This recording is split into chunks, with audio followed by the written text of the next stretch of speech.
part of the problem with these fish are they leap. It's not just a simple fish flying through the air. This is literally a massive 8-pound torpedo that might be traveling from 10 to 30 mile an hour head on. I mean, they bend the boat. They literally destroy nets. They destroy the frame of the boat, sheet metal dent, that sort of thing.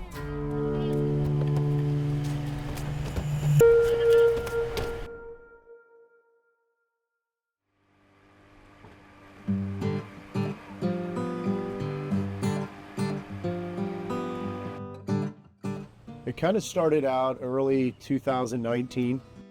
Listened to kind of a podcast or a little documentary on silver carp, the invasive carp species, and what they were doing, to the environment. By the time the end of the pod was over, I decided I was going to buy a net, invest in a boat, and start fishing the fish myself.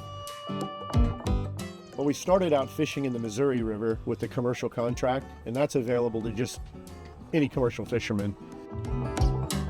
We had made an outing back, I guess, in August a year ago, and had a little problem with the boat. Ended up having to call the fire department to kind of bail us out of the drink, right? On the way back in, being towed back to the dock with a damaged boat, the fire department's boat filled. And so we dawned on us that, wow, the fish are all in the Platte River, easier to catch, a more confined space, a little bit easier and safer for our crew to operate, and more cost effective.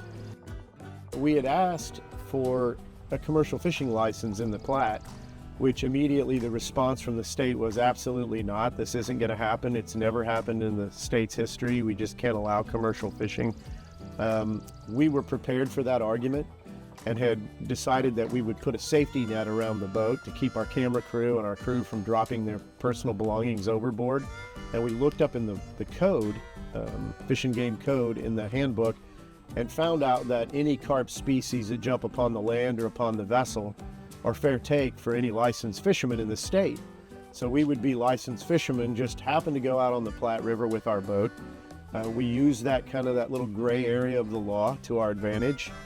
Went back and discussed this with the state. The state reviewed it and realized that we had obviously found that loophole, that little gray area that we love to operate between black and white. And that's really how this net came about.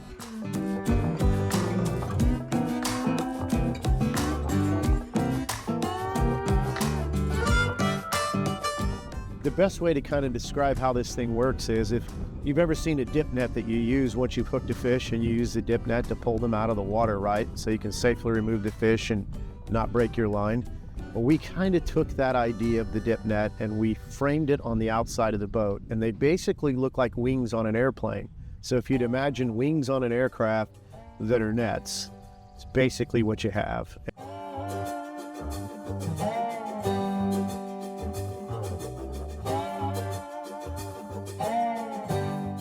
We've developed this giant landing net. They're 20 foot in spread. They're hinged on the ends. And basically the fish are coming at the boat and they land into this giant wing net. And then we're able to take that wing net and flip them over just like a spatula flipping pancakes from one net to the other, so we can safely remove them and put them on the boat for the brailer for conservation.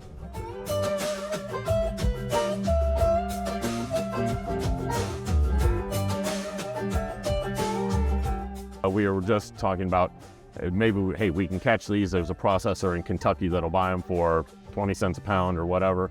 Then when we looked at that, we decided, there's logistics of getting that down there just didn't make sense from a cost standpoint. So we're like, okay, how can we get more products out of this? What can we do ourselves? So we kind of laid this fish out and we decided, okay, here, we can use these parts and sell them this way and that way. And pretty soon we have like 10 different products we think we can make out of this fish and sell them into different markets.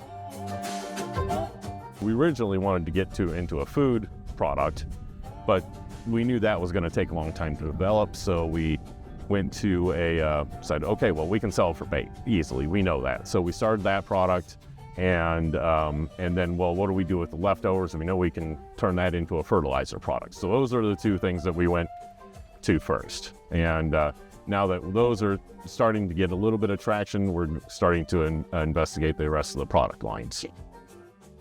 I think the primary goal for us between today and October 31st, the end of this contract, is to really get the structure of our net, the stability and the structure down, and refine our technique so that we can obviously catch more of these fish consistently and more productively and remove more of them from the environment. I think that's really part of the goal. The secondary part of this goal is to refine the process of cleaning these fish and processing this fish so that we can produce more efficient, faster products.